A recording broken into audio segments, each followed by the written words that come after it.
feria virtual internacional inclusiva 100% accesible en Iberoamérica, abierta 24/7 los 365 días del año. Este compromiso con la inclusión es una iniciativa de la Fundación El Baúl de Pinocho y Shoot Producciones. Los pilares fundamentales son pabellones de stands con salas temáticas en educación, turismo, emprendimientos, empresas, instituciones, salud, tecnologías asistivas, artes y cultura, animales de asistencia y deporte. Pabellón de feria laboral. Explora oportunidades en nuestra bolsa de empleo desde y hacia el colectivo con discapacidad. Pabellón de sala de streamings, con acceso a transmisiones, webinar, talleres y conferencias, manteniendo informado a los usuarios. En este recorrido por la feria, el usuario tendrá la facilidad para acceder desde cualquier dispositivo y visitar los stands de su interés de una manera accesible. Nos hemos unido con expertos en accesibilidad universal para ofrecer principalmente al usuario con discapacidad la oportunidad de acceder a ella. Somos una plataforma global que impulsa el cambio y el progreso. Este será un encuentro con la inclusión, porque Expo Diversity es transformación digital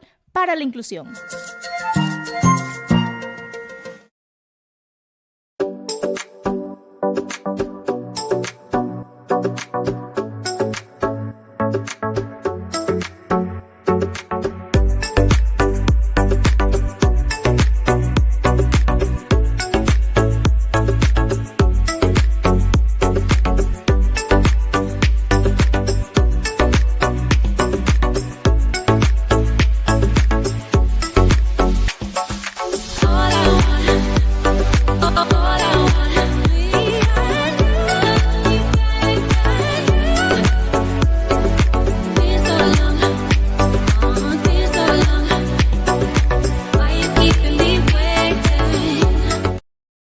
Iniciamos en 15, 14, 13, 12, 11, 10, 9, 8, 7, 6, 5, 4, 3, 2, 1.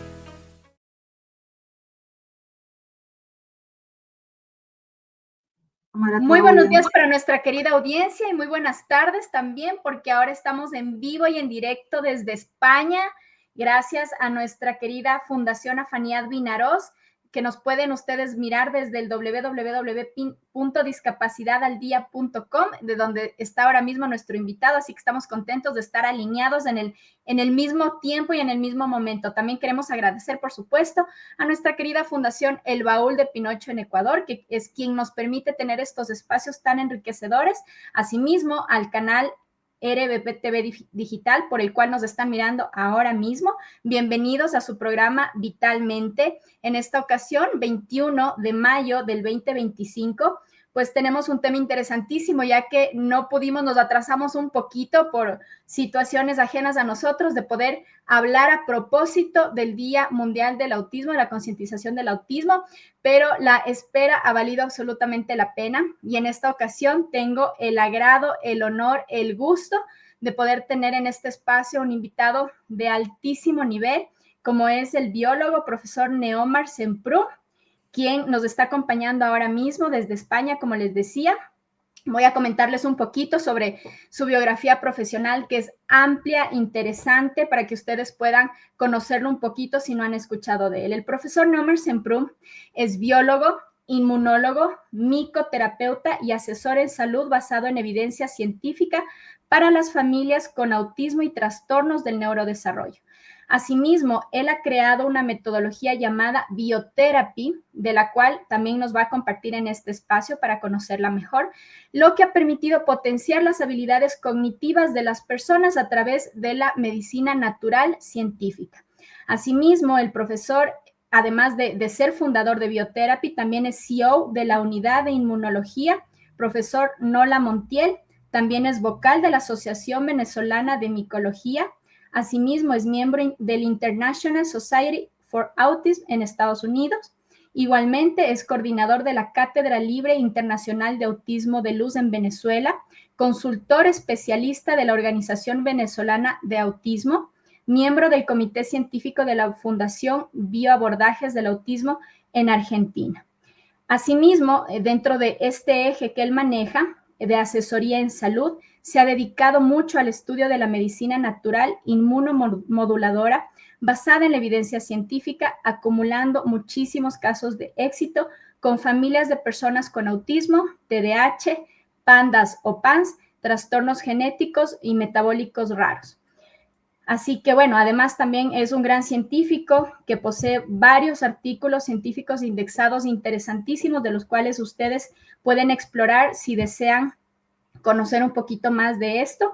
Querido profesor, muchísimas gracias nuevamente. Realmente me siento contenta, emocionada, nerviosa de tenerlo aquí ahora mismo. Esto ha sido realmente para mí, como presentadora de este espacio, un sueño hecho realidad, poder tenerlo acá. Gracias por su tiempo. Sabemos lo ocupado de su agenda. Realmente es para toda nuestra comunidad una oportunidad importante poder tener la información tan enriquecedora que usted nos va a presentar ahora.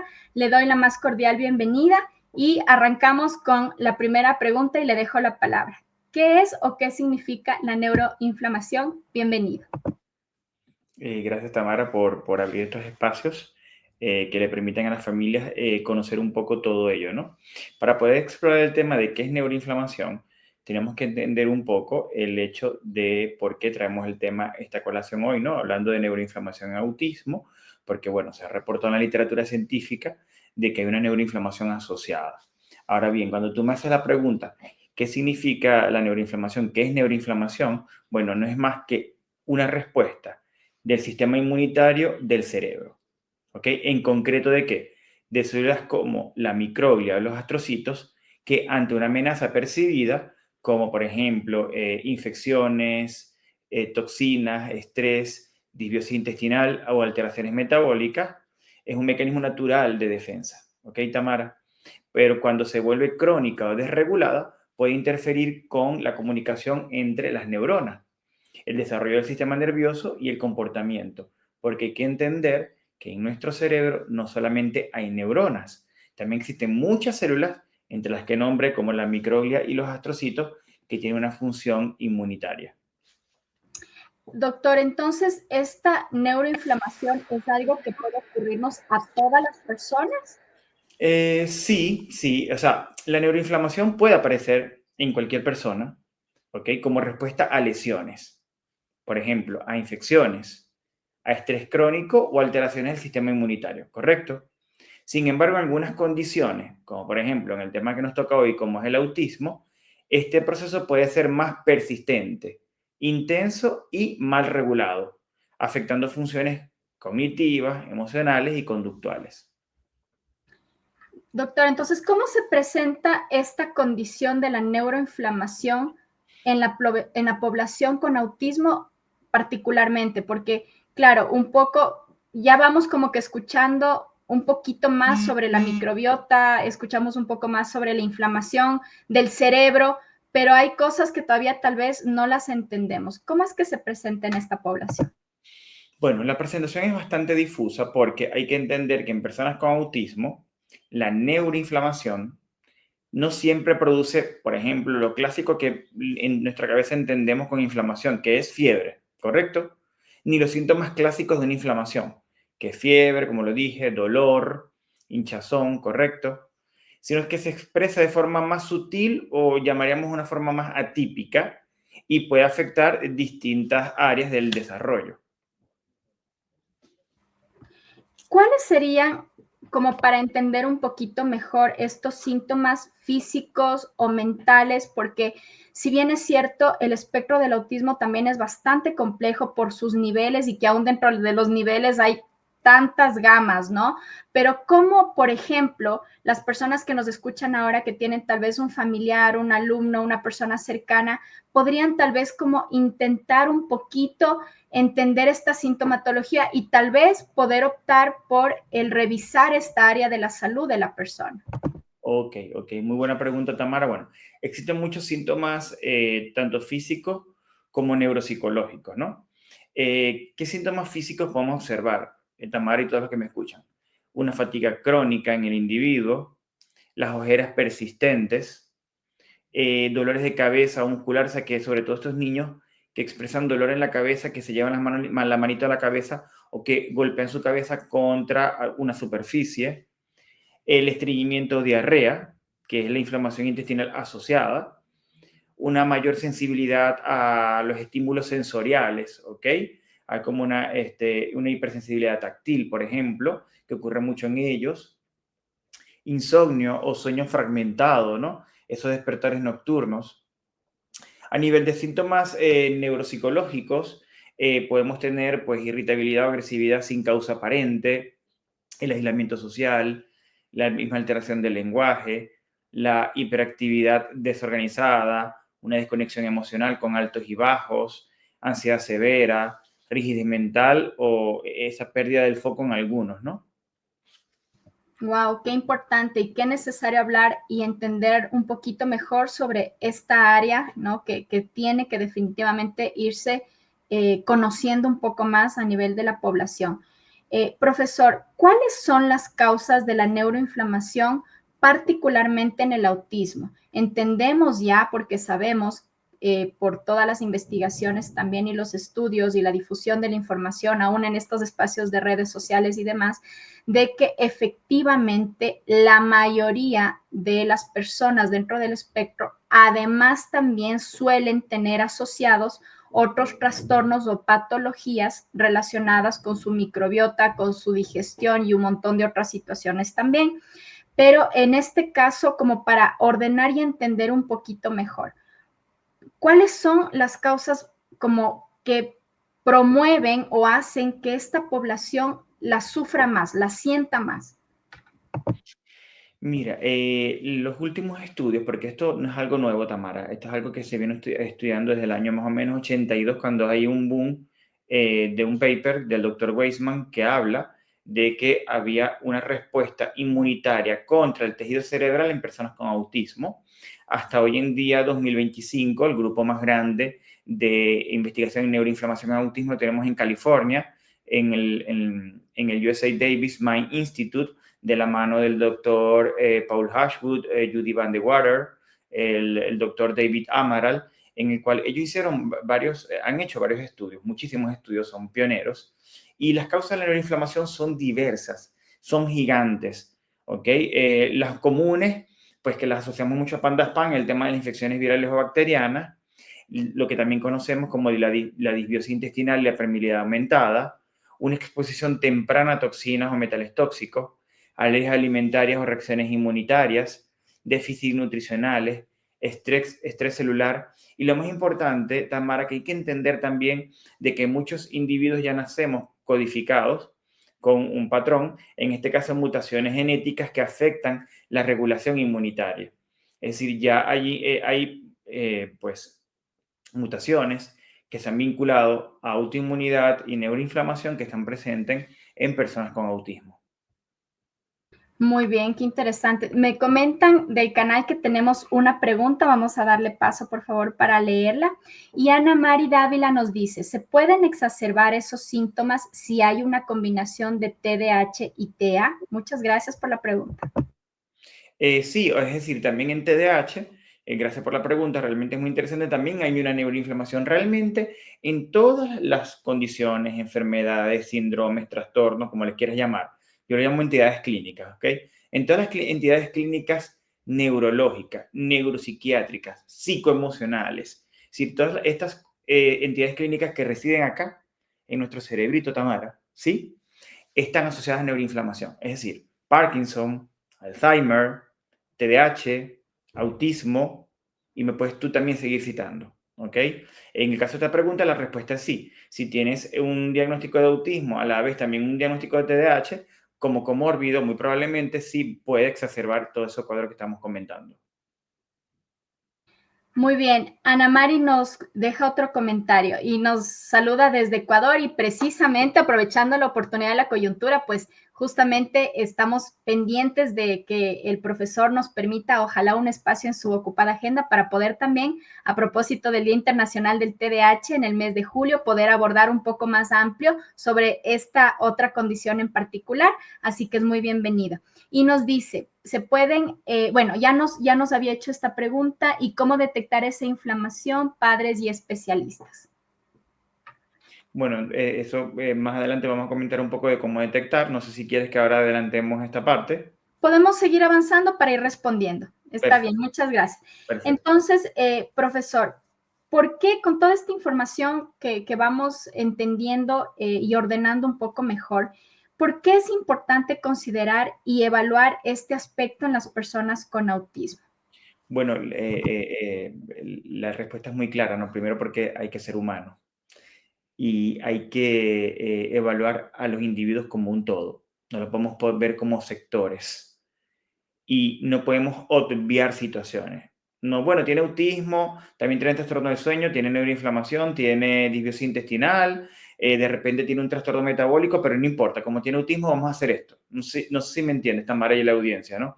Es decir, no es simplemente casarnos con el diagnóstico, sino que entender que ese diagnóstico viene acompañado de muchas causas inmunológicas, metabólicas, gastrointestinales, psicoemocionales, genéticas, epigenéticas, que no podemos atenderlas por separado, sino atenderlas como un todo. Por tanto, esa neuroinflamación, ¿correcto?, puede ser una de las causas biológicas subyacentes que dificultan el desarrollo del lenguaje, el comportamiento y la regulación emocional.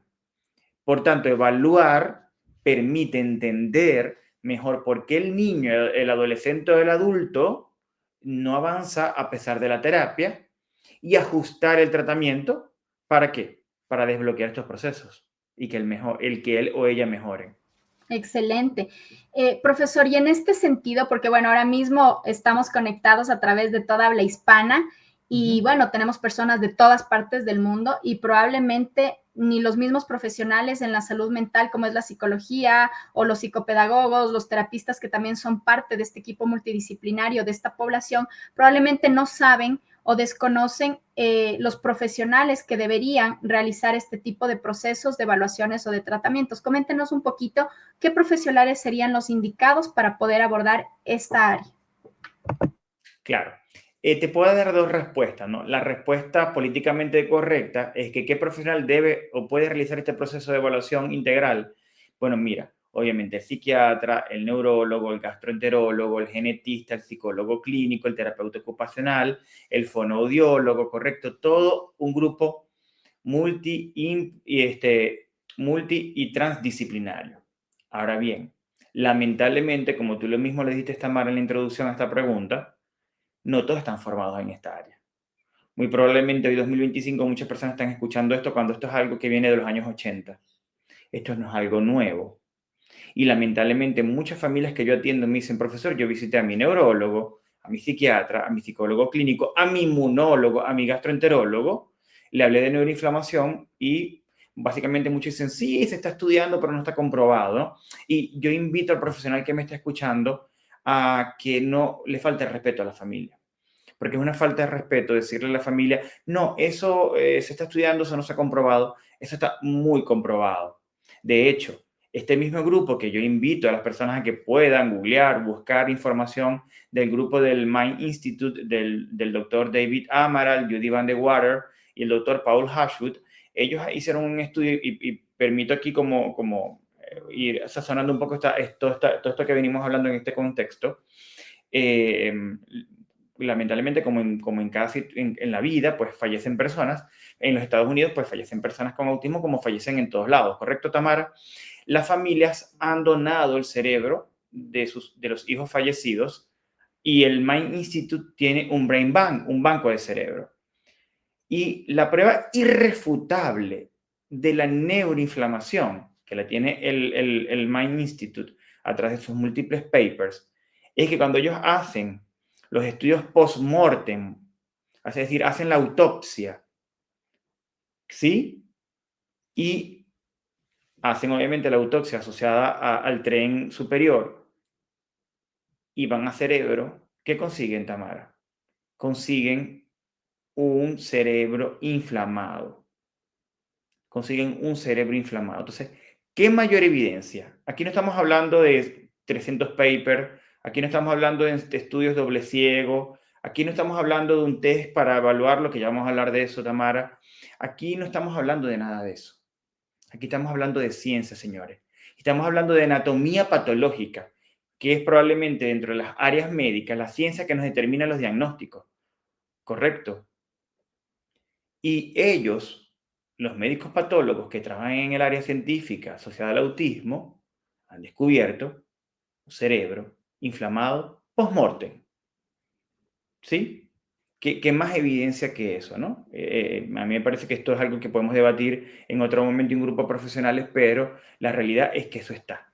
Entonces, si tú me preguntas a mí qué profesional debe o puede realizar este proceso, yo te diría que todos los que te nombré, neurólogo, inmunólogo, psiquiatra, psicólogo clínico, pero yo le añadiría personas de esas áreas que estén formadas en todo esto. Porque yo le puedo decir mañana a un papá, ve con un inmunólogo clínico, ¿correcto? Que son los que se encargan de esta parte, junto con un neurólogo. Pero muy probablemente el personal que tienen enfrente no va a manejar esta información. Y aquí el gran problema no es el profesional, o sea, es la falta de información, porque los profesionales lo tenemos. Una vez que estos profesionales entiendan la situación, perfectamente tienen las herramientas a nivel clínico para poder abordarlas. Muy de acuerdo, profesor, totalmente. Bueno, tenemos una preguntita más que la vamos a dar paso ahora. Ana Mari Dávila nos dice, los medicamentos, por ejemplo, Concerta, puede causar neuroinflamación como irritabilidad. ¿Qué opciones quedan cuando la medicina no ayuda de manera íntegra porque controlan algo y alteran otra cosa? Bueno, obviamente hay medicamentos que, pasa lo contrario, que pueden apoyar la neuroinflamación, es decir, desinflamando, ¿no? Y son casos bien particulares, como ejemplo pasa con la risperidona. Pero realmente, ¿qué pasa con el Concerta y con todos estos medicamentos? Que no son medicamentos para el autismo, porque no hay medicamentos para el autismo. ¿Ok? Son medicamentos para abordar un síntoma, pero realmente estás abordando el síntoma, no estás abordando la base de ese síntoma. Por ejemplo, un individuo irritable, Tamara, ¿qué le vas a colocar? Bueno, una terapia conductual, correcto, y le vas a colocar algún medicamento anticrisis. Ahora, ¿estudiamos por qué está irritable? ¿Entendemos por qué está irritable? ¿Abordamos la base de esa irritabilidad? No. El medicamento actúa sobre el síntoma, no sobre la base. Absolutamente de acuerdo, profesor. Y esto es algo que dentro de la parte de salud mental y de los casos que hemos tenido oportunidad de trabajar siempre, por eso se procura y se sugiere el equipo multidisciplinario, porque de hecho desde hace ya algún tiempo también está avalado la importancia aún del tipo de alimentación que Correcto. tienen las personas con trastornos de neurodesarrollo. Y son cosas que de igual manera siguen habiendo estos como que no es verdad, es mentira, y sí son factores que pueden apoyar a la disminución o reducción de estos síntomas base como los que usted menciona. Sí, a mí me gusta esta frase que acabas de decir, ¿no? Aquí no se trata de verdad y mentira. Y yo les pido a los profesionales que me están escuchando a que no les falten el respeto a los pacientes o a los asesorados. Porque esto no son sectas. Esto no se trata de fe, con todo el respeto de todos, ¿no? Esto es ciencia. Esto es evidencia científica.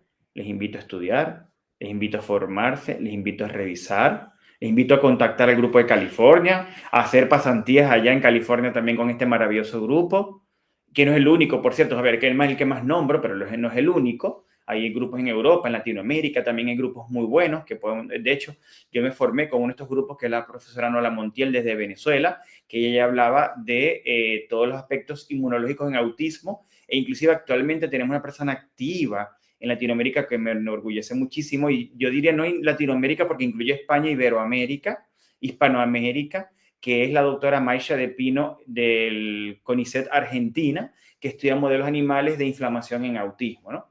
Entonces, evidencia hay muchísima, ¿ok? Y las formas de abordarlas también, que ya las vamos a discutir. Entonces, yo les pido a los profesionales, no hablen de que yo creo o yo pienso, porque aquí no se trata del yoísmo, porque Neomar no está hablando acá, aunque estoy hablando, ¿no? En el sentido estricto de la palabra estoy hablando, pero Neomar no está hablando, quien está hablando es la ciencia.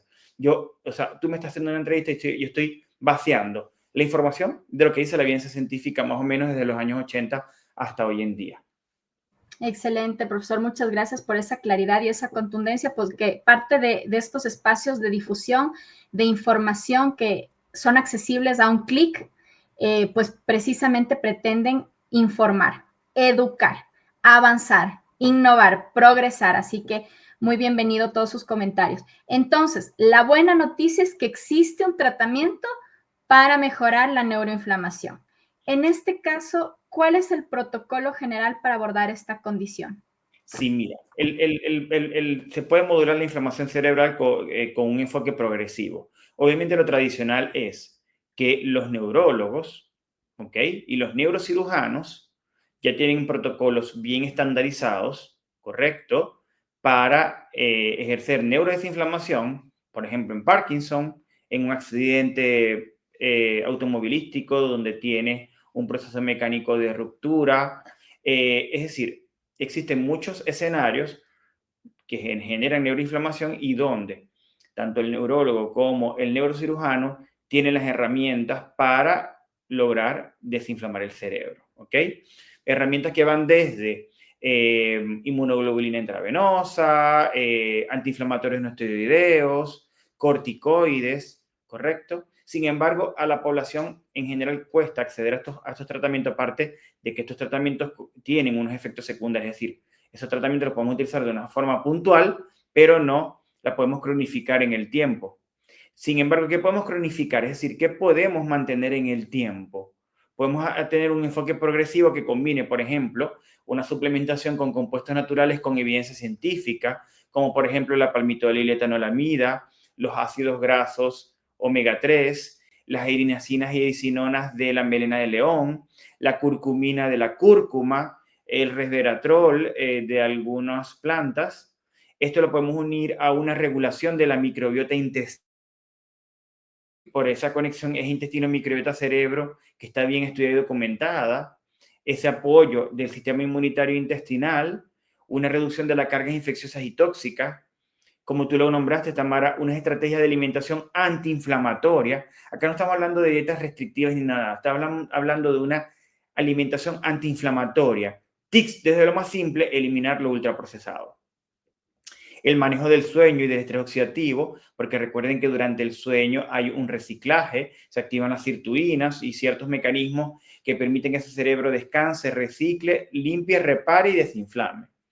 Y por último, pero no menos importante, la participación de ustedes, los psicólogos clínicos, los terapeutas, en especial los terapeutas ocupacionales, los terapeutas físicos, donde el movimiento, la actividad física, hay muchísimos papers que hablan de cómo la actividad física es también un mecanismo de desinflamación sistémica. Así que todos de los diferentes ámbitos, con el conocimiento adecuado, podemos abordar y tratar y mejorar esa neuroinflamación.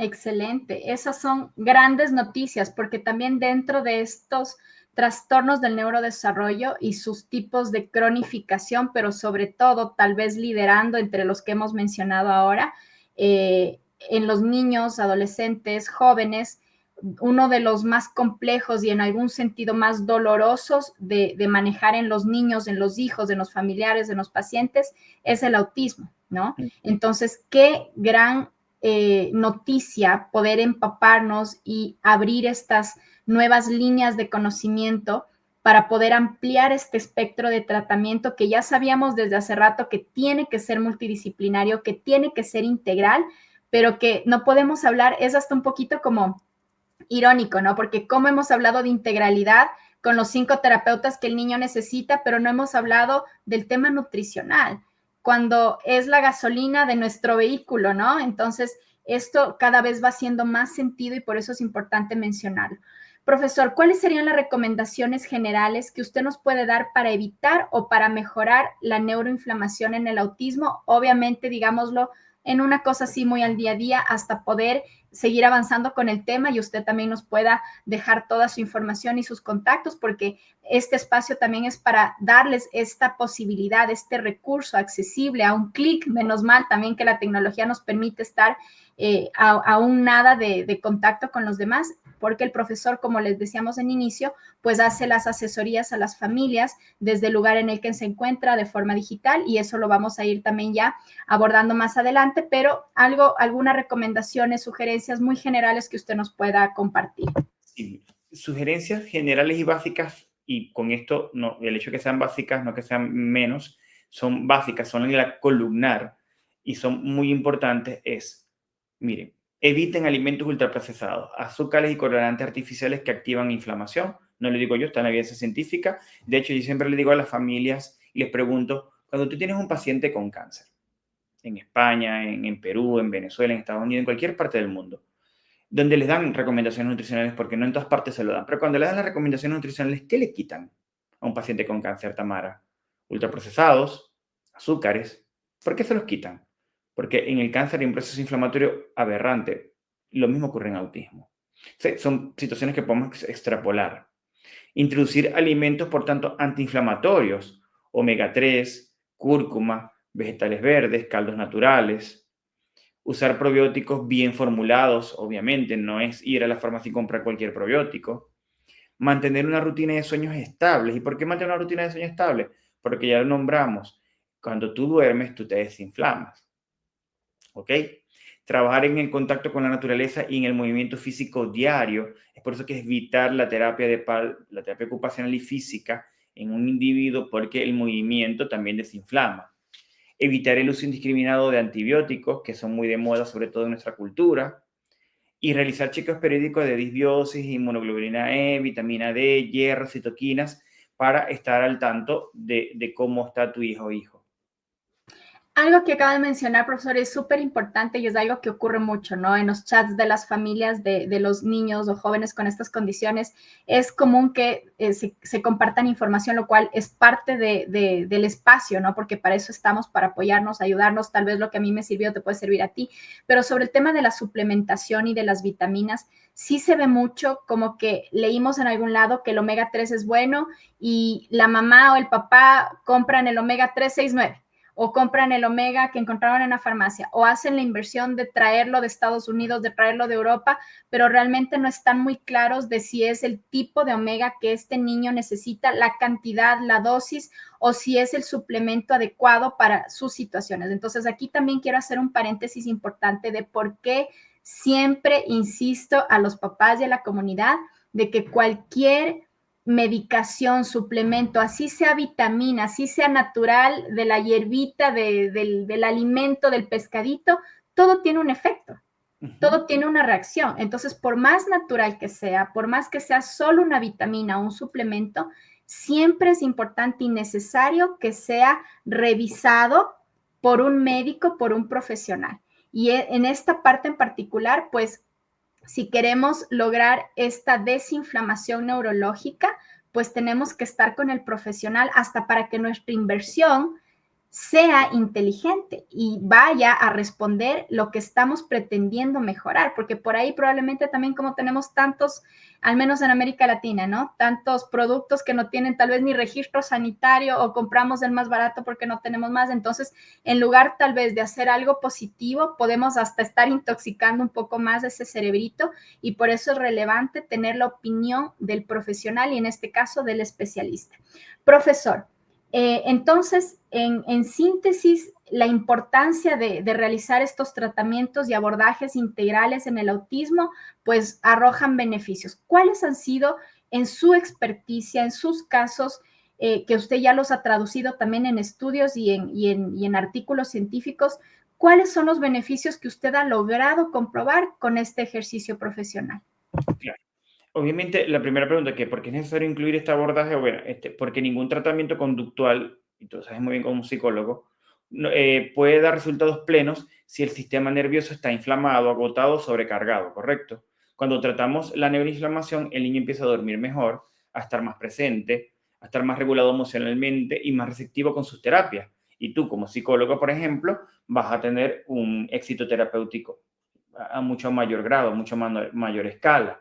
Por tanto, ¿cuáles van a ser esos beneficios comprobados? Bueno, los estudios de experiencias clínicas coinciden en que en modular pues, esa inflamación cerebral, vamos a mejorar la atención y el contacto visual. Y me estoy refiriendo a cualquier etapa de cualquier edad, porque hablamos siempre de niños, pero estamos refiriéndonos a personas, ¿no? También adolescentes y adultos. Se reduce la ansiedad y la hiperactividad, aparece una mayor intención comunicativa, mejora el sueño y el ritmo intestinal, se estabiliza el estado emocional y se logra una mayor receptividad de las intervenciones terapéuticas por parte del grupo terapéutico, ¿no? Eso es importantísimo tenerlo en cuenta. Yo siempre digo que hay que trabajar de la mano y ustedes como psicólogos, terapeutas, hacen esa reingeniería externa del individuo, nosotros hacemos una reingeniería interna del individuo y juntos somos invencibles en todo lo que tiene que ver con ese manejo exitoso. Porque el manejo exitoso no es sacarlo del autismo, ¿no? Eso es un debate que podemos hablar en otro momento. El manejo exitoso es que, papá o mamá que me escuchas, el manejo exitoso se trata en que sean individuos saludables, felices, que se nos olvida mucho la felicidad, y lo más independientemente posibles. ¿Ok? Todo esto, mi trabajo, se traduce en dar voz a las personas con autismo y otros trastornos del neurodesarrollo. O sea, mi labor no solo es un compromiso profesional, sino también es un llamado a desafiar percepciones y transformar vidas. Y lo logramos cuando ampliamos nuestros conocimientos y cuando trabajamos en equipo. Excelente, muchísimas gracias, profesor. Y qué importante también mencionar esto, porque además también debo referir de que al hablar de esta línea integral complementaria, que probablemente más que complementaria puede ser como muy básica y de ahí ir un poco más a lo demás, o que los demás terapias o apoyos funcionen, como ya lo mencionó el profesor. Sí es importante mencionar que esto no quiere decir voy a quitarle la risperidona, voy a quitarle el Concerta, voy a quitarle el medicamento y le voy a comprar omega 3 del más caro que encuentre en Amazon. No, esto tiene que ser muy bien llevado por el profesional de cabecera, especialista en este caso, como el doctor, el profesor Neomar, y obviamente a partir de toda esta estabilización de la base, de esta fisiología, de esta neuroanatomía, pues las terapias que ya estamos trabajando se van a potenciar, ¿no? Entonces hace mucho sentido porque yo siempre hago un poco la referencia de los vehículos, ¿no? Es un poco más fácil entenderlo. Si yo le pongo diésel, que es como esa gasolina que viene hasta con sedimento sucia, a un Ferrari, el Ferrari se me va a dañar, no va a funcionar bien. Pero si yo le pongo una gasolina de altísima calidad, de altísimo octanaje, pues probablemente ese Ferrari va a andar en su óptimo nivel, va a poder estar bien y no va a cascabelear, no va a tener dificultades. Entonces es un ejemplo un poco gráfico como para entender, porque muchas veces no estamos tan conscientes de lo vital que es lo que nos llevamos a la boca, de lo relevante que es qué ingerimos, y todos en general, no la población en general, pero claro, en este tipo de condiciones y de personas, esto como que se potencia en negativo, porque les afecta, les envenena, les intoxica, les inflama, les daña muchísimo. Y por eso es importante poder abordarlo de la forma que corresponde, que es con un profesional de la mano, especialista, experto en el área, que nos puede ir también acompañando de forma multidisciplinaria al caso y a la necesidad particular de nuestro hijo, porque no hay dos personas autistas iguales, así sean hermanos del mismo padre y la misma madre, y lo mismo en el demás espectro de los trastornos del neurodesarrollo. Profesor, cuéntenos, por favor, un poquito sobre la investigación, la metodología del biotherapy que usted lo creó a través de todas estas investigaciones y su experiencia. Sí, mira. ¿Qué es biotherapy? ¿No? Biotherapy es una metodología de intervención inmunorreguladora para la neuroestimulación. Es como un trabalengua, pero lo voy a decir muy sencillo. Nosotros, y digo en plural porque somos un equipo, trabajamos en 3 pilares fundamentales. Número 1, en caracterizar a esa persona. Como tú lo dijiste, Tamara, cada individuo con autismo es diferente. Yo les regalo a la audiencia una frase que a mí me encanta y que comparto en todas mis conferencias, y es: el autismo desafía las generalidades. De hecho, hoy en día hablamos de los autismos. Muy pronto estaré en Buenos Aires en el Congreso Internacional Biomédico de Autismo, que se va a realizar 19, 20 y 21 en Buenos Aires Capital, donde estoy invitado, y donde llevo una de las conferencias que se llama Los Autismos, porque tenemos que empezar a hablar dejar de hablar de autismo, de espectro autista, y empezar a hablar de los autismos, porque hay muchísimos subtipos identificados por la parte genética, hay sindrómicos, hay fenocopias, hay clásicos, etcétera, ¿no? Entonces, lo importante es identificar qué es, ¿no? ¿Qué tipo de autismo es? Hasta ahora no está documentado como una clasificación exacta, ¿no? Hoy en día hablamos de nivel 1, 2 y 3 y punto, ¿no? Sino que me refiero a características tiene más una disbiosis, una neuroinflamación, tiene más irritabilidad o ansiedad o no la tiene, porque habla o no habla. Entonces, hay que empezar a caracterizar al individuo. Número 2, empezar a hacer un tratamiento, por tanto, por fases biológicas, donde vamos a empezar a hacer un reequilibrio metabólico, una desinflamación cerebral, una modulación del intestino microbiota cerebro, una nutrición cerebral, una neuroestimulación. Entonces se logra a través de unas fases bien organizadas, donde incluimos no solamente los mal llamados suplementos, y digo mal llamados suplementos porque no es una palabra que me parece que es acertada. Lo acertado es decir, una molécula no farmacológica, porque al final es una sustancia biológica terapéutica. Esa me parece una palabra mucho más adecuada, sustancia biológica terapéutica, no un suplemento, porque no viene a suplir nada, ¿ok? Viene a resolver una situación puntual en cada caso. Por tanto, pues utilizamos moléculas biológicas terapeutas de la mano de ustedes los terapeutas. Para ustedes nosotros son vitales, que es el tercer pilar. Entonces, el pilar es el acompañamiento terapéutico exacto, porque no es lo mismo, algunos van a tocar una terapia más cognitivo, otros son más conductuales, correcto, unos van a tener más una praxia del habla, otros van a tener más un trastorno pragmático semántico que no tiene nada que ver con la praxia, a nivel de trastornos del habla y de la comunicación. Por ejemplo, hay unos que van a necesitar un floor time, otros que no. Entonces, hay que acompañarnos siempre de un buen equipo. Nosotros particularmente tenemos redes de colaboración con muchos equipos en todos los países de habla hispana, más o menos 36. Entonces, ¿qué llega a la familia? La familia llega primero para que nosotros entendamos. Acá no son falsas promesas. Aquí no es venderte que te lo voy a curar, ¿ok? Para nada, eso es una falta de respeto. Siempre yo he dicho, si un profesional te dice eso, huye, sal corriendo. Aquí se trata de que tu hijo o hija sean personas saludables, felices y lo más independientemente posible. Hemos tenido niños y adultos, Tamara, que llegan a la fase 1 y le hacemos las analíticas y resulta que tiene una anemia. Recuerda que cuando tú tienes un estado anémico, tú te sientes de una manera. O me llegan con una calprotectina fecal, que es un marcador de inflamación intestinal muy elevado. ¿Cómo te sientes tú cuando tienes la pancita, la guatita mala? Para hablarle en términos a los papás. O un niño que viene con helicobacter y viene erutando, ¿no? Cuando hacemos la prueba. Entonces, yo no estoy pensando en ese autismo por ahora. Yo estoy viendo primero al individuo como humano. Entonces, el primer paso, papá o mamá que me escucha es, vamos a identificar que tu hijo realmente está saludable. Que en muchos casos, en el 80% de los casos, no lo está. Porque nos concentramos tanto en el autismo, tanto los profesionales como los padres. Y hay veces como el niño o la niña o el adulto se sientan, así van a responder la terapia. Así como tú puedes responder a tu trabajo, o Itamar, estás haciendo la entrevista, te veo muy sonriente, te veo muy alegre, probablemente te sientas bien, pero si probablemente media hora antes de la entrevista empezaste a tener cólicos y te empezaste a sentir mal, con ganas de ir al baño, estás ahí como apretando, estás pasando la entrevista mal, probablemente. Lo mismo pasa con un niño, o una niña, o un adulto, ¿y saben qué? Ellos no se pueden comunicar de la forma en que nosotros entendemos. Porque yo sí digo que ellos se comunican. Yo cuando un papá me llega y me dice, profesor, porque mi hijo no es verbal, yo vengo y le digo, no, tu hijo es preverbal. Él emite sonidos, sí. Él utiliza la conducta, el comportamiento, mejor dicho, para comunicarse, sí.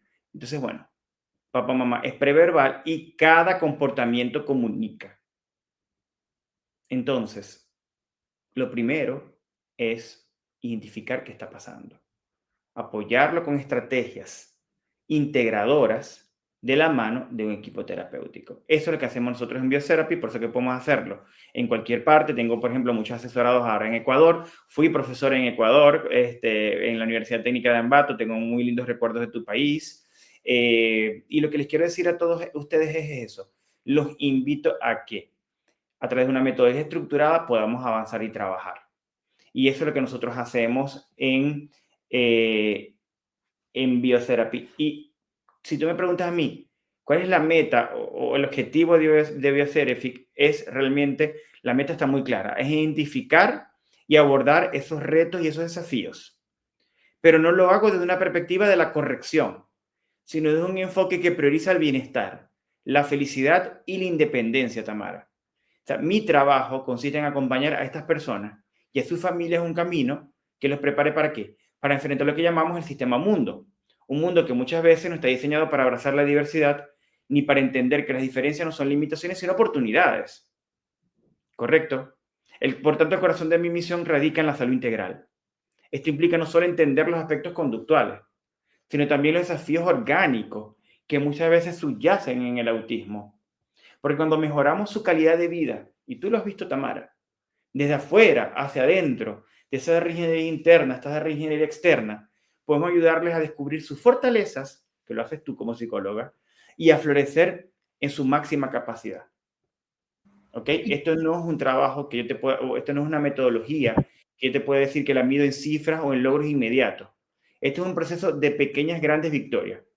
Una sonrisa que no estaba allí, profesor dijo una palabra, profesor, hoy mi hijo amaneció sonriente, una palabra dicha por primera vez, un momento de conexión genuina. ¿Ok? Y quiero que sepan algo los papás. El autismo no es un obstáculo insuperable. Es una invitación a ver el mundo desde una perspectiva única, a desafiar nuestras suposiciones y a construir un entorno inclusivo. Pero cuando me refiero a un entorno inclusivo, no es como el invidente ponerle las escaleras, no. Cuando me refiero a un entorno más inclusivo es a entenderlo. Porque muy probablemente él te está hablando. Tamara, rápidamente, yo soy muy anecdótico, tiene un caso de una niña de Perú que se metía la mano en la boca como un embudo, hacía así, y de una vez dijeron, no, es una estereotipia. No, cuando lo hicimos de la mano de un excelente equipo médico que está en Lima, Perú, una gastrocolonoscopia tenía una úlcera por Helicobacter pylori y tenía un reflujo gastroesofágico. Y claro, tú como psicóloga ya puedes entender conducta. ¿Qué estaba haciendo ella, Tamara? Intentando tocarse la garganta porque se quemaba con el reflujo. ¿Sí? ¿Sí? Entonces, ¿qué lo hago más inclusivo? La inclusión viene de entender a esa niña, solventarle el problema y que ella pueda tener una conexión genuina con su cuerpo, con su entorno y salir adelante. ¿Ok? Entonces, excelente, sí. Y de alguna manera es aliviar también todas esas molestias y malestares que son aparentemente invisibles porque están ocurriendo en el organismo a nivel celular, a nivel fisiológico, pero que se evidencian de forma sintomatológica. Tenemos un comentario, vamos a revisarlo. Lucas Velázquez dice, gracias, profe Neomar, saludos desde Paraguay, lo leo desde más de 6, mi hijo ya muy guapo, con 13 años, es un ejemplo de progreso que tiene mi hijo, gracias por sus labores, gente. Muchísimas gracias, un abrazo cariñoso a las personas que nos están acompañando. Y bueno, estos son también los resultados de toda la trascendencia profesional y de todo el caminar que el profesor también ha recorrido algunos de los países, entonces ha dejado su granito ahí. Y bueno, estamos ya con el tiempo. Muchísimas gracias, profesor, de verdad, por este espacio. Espero, por favor, que pueda darnos un tiempito y un espacio para poder hablar de lo propio de la neuroinflamación, pero en el TDAH y TDA sería genial.